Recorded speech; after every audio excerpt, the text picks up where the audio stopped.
యేసు రక్తం ఎందుకు ఉంది మనం గ్రహించట్లా. యేసు రక్తము ఎప్పుడూ మనల్ని కడిగి శుద్ధి చేయటానికి ఉంది. ఆ పగలు నీలో యేసు రక్తం గడిగితే కలహాలుండవు, భేదాలుండవు, యువతాలుండవు, అసూయలుండవు, గర్వం ఉండదు. ఇది కడుక్కోకపోవటాన్ని బట్టి మనలో ఉన్న ఈ పగ, కలహము, ద్వేషము ఇవన్నీ పిలకలు వేస్తూ ఉన్నాయి, అవి వృద్ధి చెందుతూ ఉన్నాయి. అందుకే దేవుడు అంటున్నాడు, పగ కలహమును రేపిద్ది.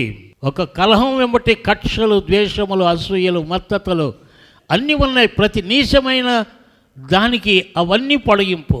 అందుకే యేసు రక్తములో ఎప్పటికప్పుడు పగను కలహాలుగా మారకముందే కడుక్కుంటే మనం ధన్యులం. కానీ అలా కడుక్కోకపోతే ఆ శరీర కార్యాలన్నిటికీ నీవే సోటిస్తూ ఉన్నావు ఒకదాని ఒకటి. ఈ పగ నీలో ఉంటే దాని ప్రక్కన కలహం, దాని ప్రక్కనే గర్వం, దాని ప్రక్కనే అహంకారం, ఈ పిలకలేస్తూ ఉన్నాయి. నీ రక్తం ద్వారా దాన్ని సంపూర్తిగా తీసేయమని అడగలేకపోతూ ఉన్నాం.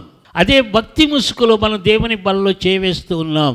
యేసు రక్తములో ఈ పగను, కలహాలు కడుక్కోలేకపోతున్నాం. అందుకే మన బ్రతుకులు ఆశీర్వాదకరంగా లేవు.